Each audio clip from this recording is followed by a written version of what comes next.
अस्सलाम वालेकुम। अस्सलाम वालेकुम ताबिश भाई। क्या नाम है आपका? मेरा नाम मामून अहमद खान। मामून, क्या करते हैं आप? मैं फाइनल ईयर एमबीबीएस का स्टूडेंट हूँ। Final year. इसके बाद आप चले जाएंगे कहीं? डॉक्टर बन जाऊँगा। इंशाल्लाह डॉक्टर बन जाएंगे। कुछ सवाल करेंगे मेरा भाई? क्वेश्चन यूनुस सर से है। करें। 2007 वर्ल्ड कप हम आयरलैंड से हारे ग्रुप स्टेजेस से पहले।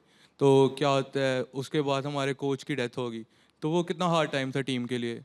हाँ यूनुस भाई, आप थे वहाँ। बहुत हार्ड टाइम थे। देखिएगा उसके बाद अगर आप देखेंगे कि क्योंकि बॉब वुलमर के साथ मेरा एक ऐसा रिश्ता था जो कि आपके सामने है, अभी स्क्रीन पे भी आ रहा है कि बहुत ज़्यादा एक कोच से बढ़ के था। आप कह सकते हैं कि बड़े भाई के थे या मेरे फादर फिगर की तरह होते। बिल्कुल।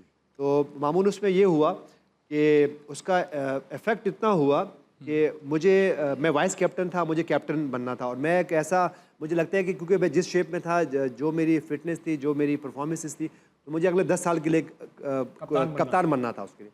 लेकिन मुझे इतना इफेक्ट हुआ उस उनकी डेथ से कि मैं वापस आया और पाकिस्तान आके मैंने कहा कि जी मुझे कप्तान नहीं बनना।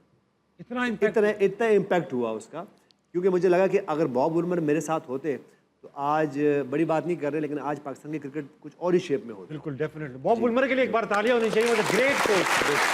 यूनुस भाई, आयरलैंड का मैच हार गए।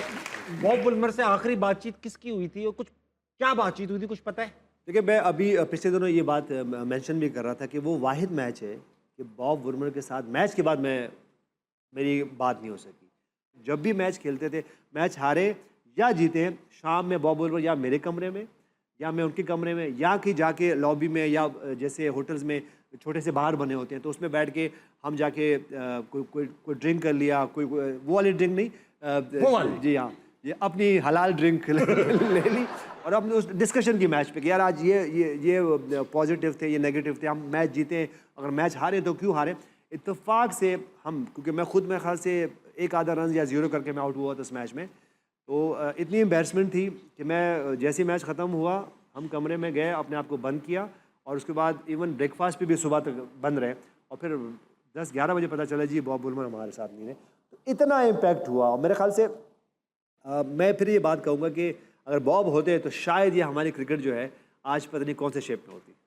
अच्छा, इंजमाम भाई ने उस जमाने में एक बयान भी दिया था, ये बयान सामने भी आ गया है कि लोग क्रिकेटर्स पे भी शक कर रहे थे। ऐसा कुछ था? पुलिस बिल्कुल ऐसे ही था, बिल्कुल। क्योंकि जब ये हमने आखिरी मैच खेला अगेंस्ट जिम्बाब्वे, तो हम 3 दिन के लिए एक आइलैंड पे हमें ले गए और वहाँ पे हमें रखा और फिर हमारे पूछगछ की? जी बिल्कुल, हमें वहाँ रखा गया और उसके बाद हमारे मुख्तलिफ टेस्ट हुए और उसके बाद 3 दिन तक हमें रखा गया। तो और बुरा लग रहा होगा? टॉर्चर था बहुत ज़्यादा। तो मेरे ख्याल से ये बॉब का फिर ना रहना, फिर ये तीन दिनों के लिए एक अलग आइलैंड में जिसमें हमारे पास कोई आ नहीं सकता, हम किसी के पास जा नहीं सकते। और आप नेशनल टीम है पाकिस्तान की। और पाकिस्तान की नेशनल टीम, वो नेशनल टीम जो कि वर्ल्ड कप जीते हुए है और इतनी बड़ा जो है जिम्बाब्वे की पुलिस जिनका ने नाम किया लोकल वहाँ की वेस्ट इंडीज़ की उसमें, तो अच्छा, कैरेबियन में? हाँ, कैरेबियन में हुआ। लेकिन ये कि बहुत हार्ड टाइम था, तो ये वो वजह थी जब मैं वापस आया तो फिर कैप्टनसी नहीं की। उन्होंने कहा बहुत बड़ी मुसीबत है भाई ये तो। नहीं, देखिए बाज़ औक़ात ये आपको हर्ट करता है। हर्ट इस तरह करता है कि देखिए, जब आप एक नेशनल टीम के लिए खेल रहे होते हो और अपनी कंट्री को रिप्रेजेंट कर रहे होते हो, तो आप एम्बेसडर तो होते हो। सही बात। लेकिन ये हमारा भी जितना हमारा फ़र्ज़ है कि हम उसको, अपने झंडे को, अपने मुल्क के अच्छे ब्रांड एम्बेसडर बने, लेकिन फिर मुल्क का भी ये फ़र्ज़ बनता है कि वो भी आपकी केयर करें।